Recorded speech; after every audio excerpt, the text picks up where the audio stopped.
Grabando la sesión. Muy buena tarde, tercer año grupo B. Vamos a iniciar el día de hoy nuestra clase impuestos y contribuciones. ¿Qué son unas y qué son otras? Acabo de prepararles un material, la explicación de qué es un juicio contencioso administrativo, las formas en las que se puede iniciar y sobre todo los requisitos que para la demanda se deben de reunir. Pero también retomar lo que les había comentado sesiones atrás, retomar el aspecto de la explicación teórica de lo que llegan a ser las contribuciones y sus características. De esta manera, en esta diapositiva tenemos por presente que vamos a encontrar 4 tipos de contribuciones. Pero para ello, la primera pregunta que vamos a responder es, ¿qué son las contribuciones? Finalmente, le vamos a localizar este concepto como los ingresos que el Estado recibe como aportaciones de nosotros con el carácter de contribuyentes. Así, la palabra contribución tiene aspectos que valorar y se dan cuenta con la lámina que tengo colocada aquí a la derecha, a mi derecha.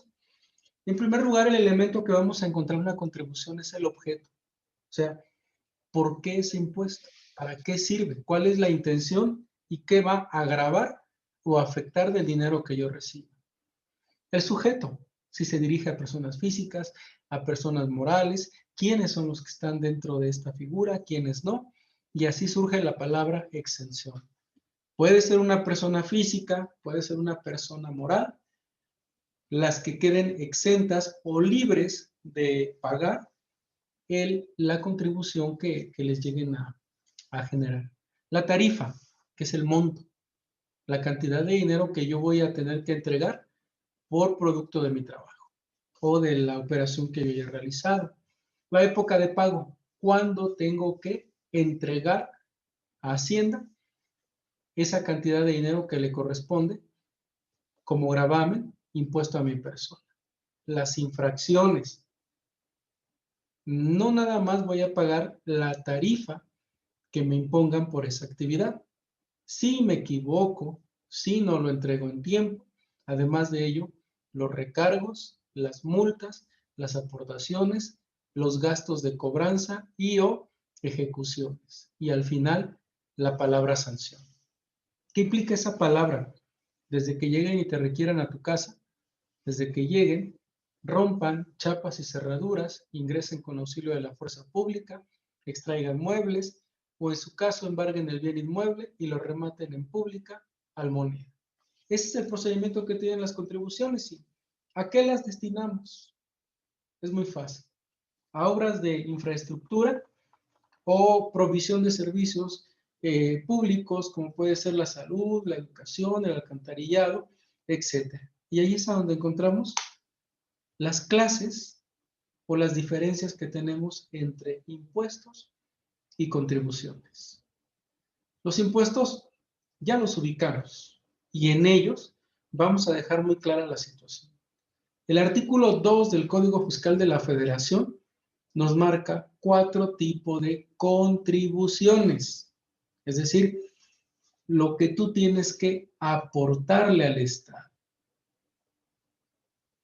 ¿Será igual aportar a pagar? Vamos a verlo. La lámina que tenemos aquí a la derecha mía nos habla que las contribuciones se dividen en 4, ya las habíamos visto. Son las de seguridad social, las contribuciones de mejora, los derechos y los impuestos.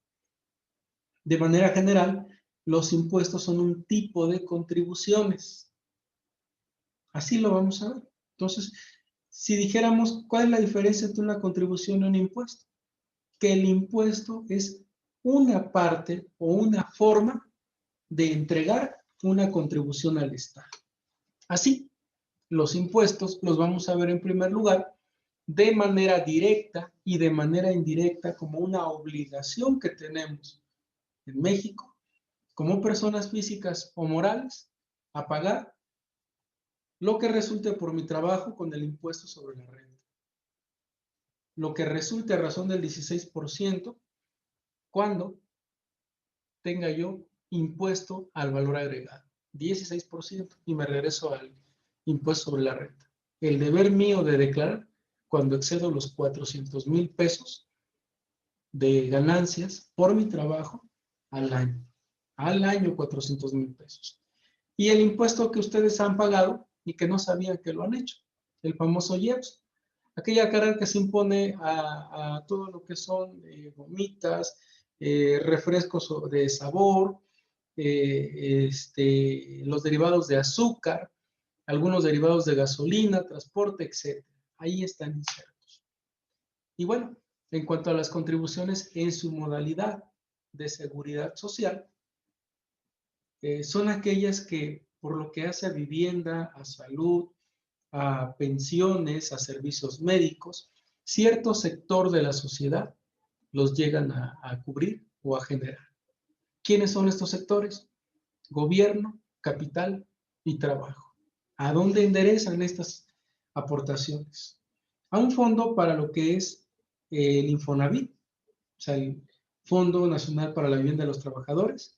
Otro más, a cuotas en el Seguro Social, para que en él puedan los trabajadores, desde luego, tener servicios médicos, tener seguros, pensiones, en especial la de orfandad, la de sobrevivencia o viudez, sea de ella o de él, y lo que es la representación del seguro derivado de una enfermedad general, una enfermedad profesional. La muerte de un trabajador queda cubierto con pensión por viudez y orfandad, etc. Y aquí es a donde yo refería a tercero hace un momento. ¿Qué diferencia hay en la seguridad social general? Aquella que está inserta en los artículos 1, 2, 3, 4, 5 y 6 de la Constitución con relación a la seguridad social que está colocada en el artículo 123 constitucional.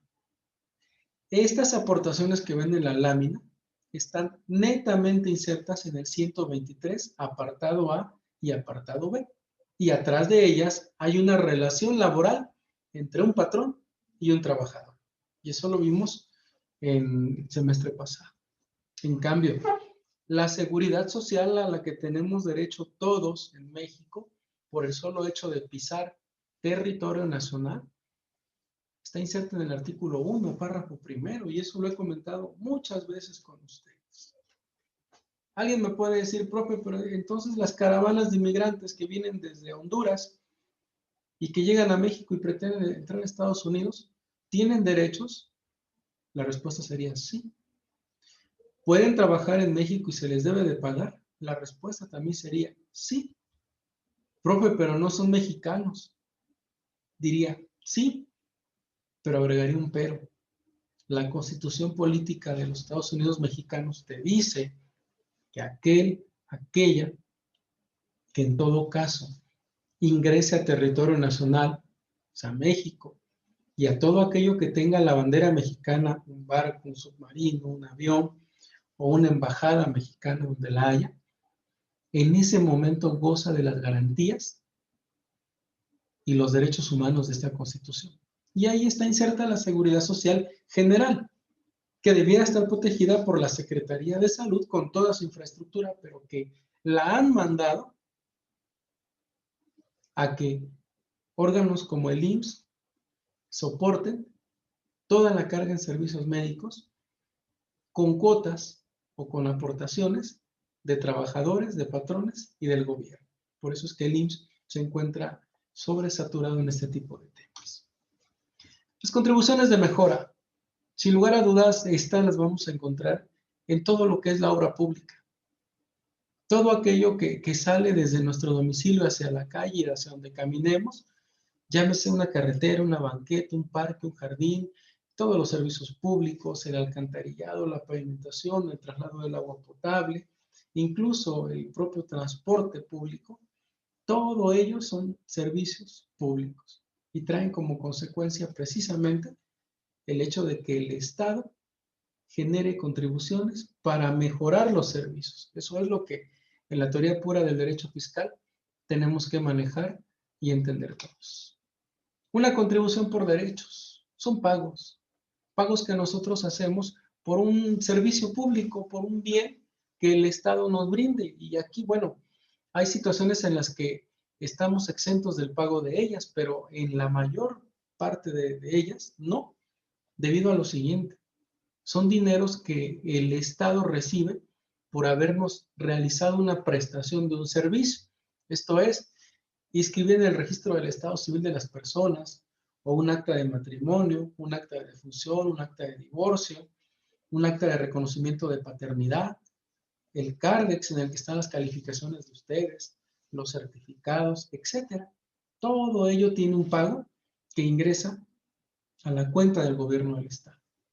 Ejemplo, aquí en materia de pago de derechos, la que más podemos encontrar necesariamente es cuando ustedes acuden a una zona arqueológica o a un museo donde hay bienes, donde hay obras de carácter mexicanas, chéquense porque en especial los sábados, los domingos, son los días en los que no se cobra a un mexicano el acceso a este tipo de lugares.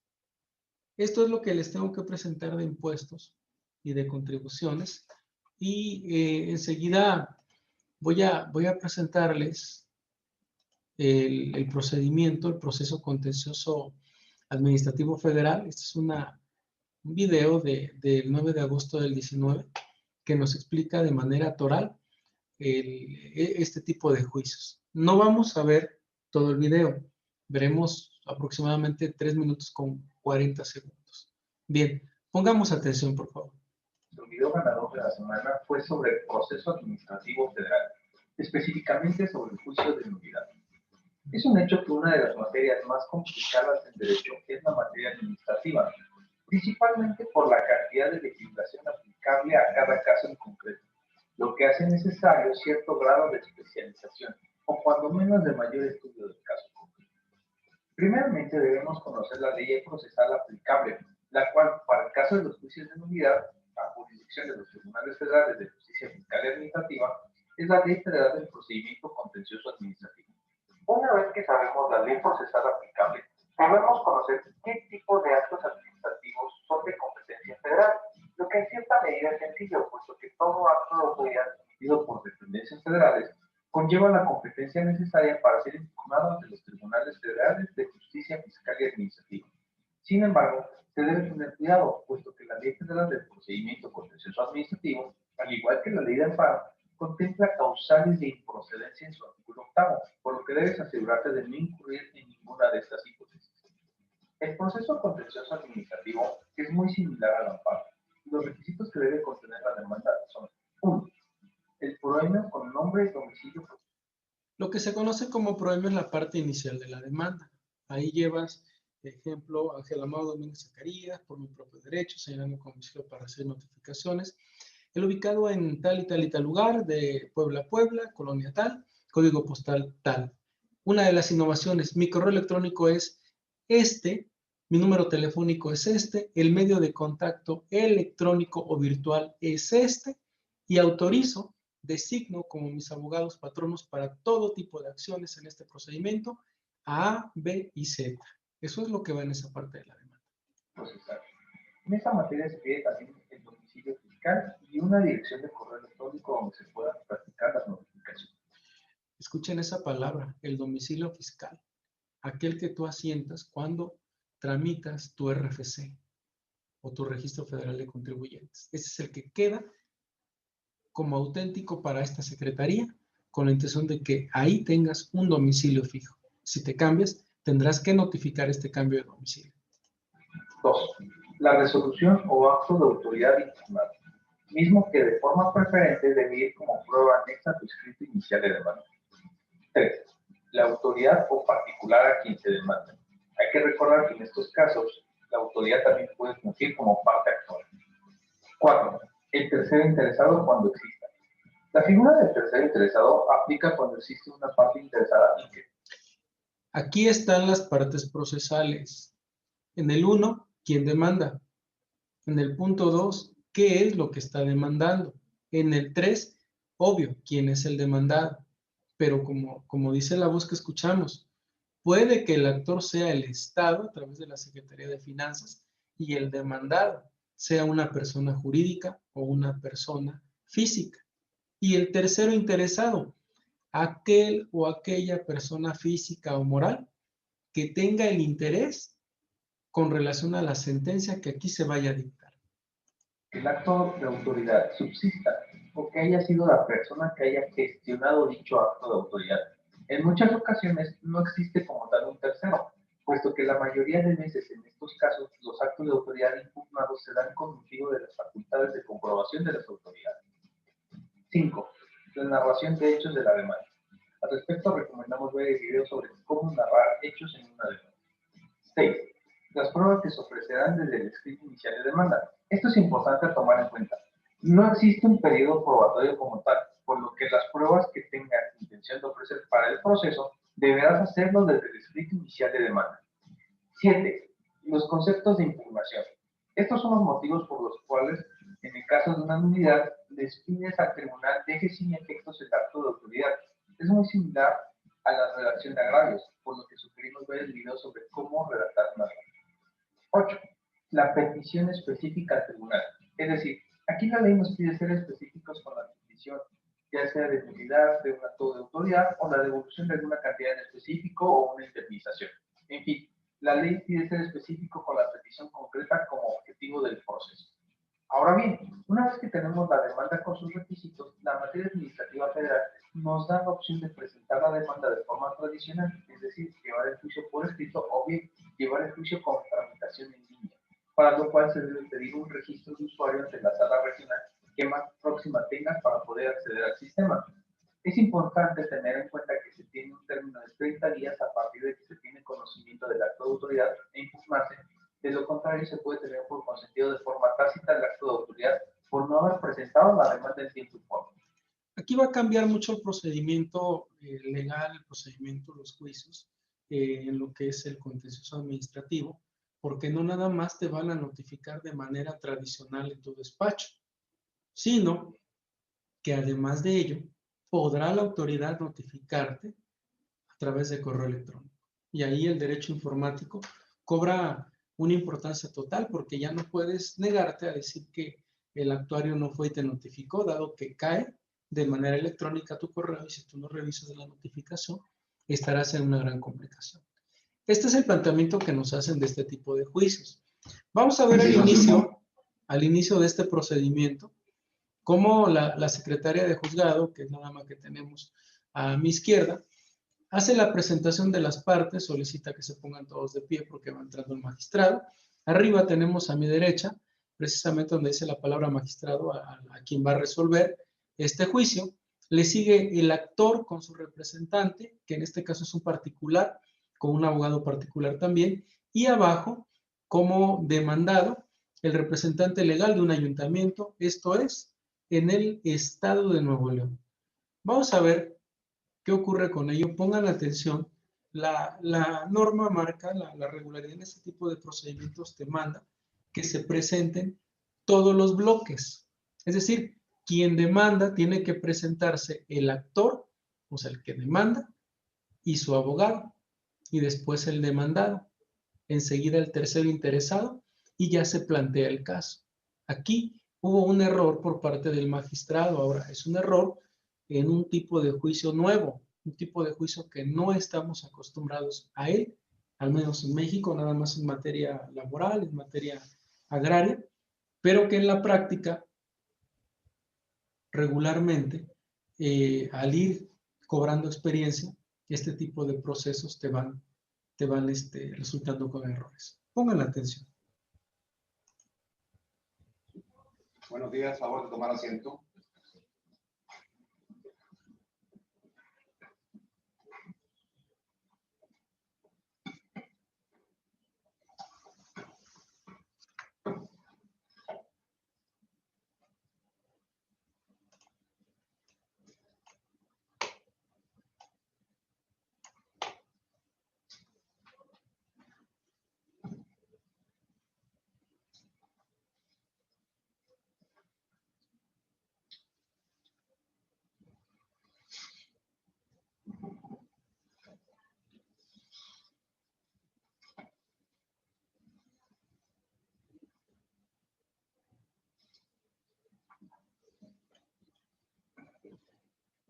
de Nuevo León, siendo las 10 horas del día 14 de febrero del año 2013, día, momento y lugar señalados dentro del juicio oral número 971/2012, promovido por el ciudadano Lázaro Garza Flores, en contra del director de Inspección y Vigilancia y Comercio de la Secretaría del Ayuntamiento, director de Ingresos de la Tesorería y síndico segundo, todas autoridades pertenecientes al municipio de Monterrey, Nuevo León, a fin de que tenga verificativo el desahogo de la audiencia preliminar a que hace referencia el artículo 128 de la ley antecitada.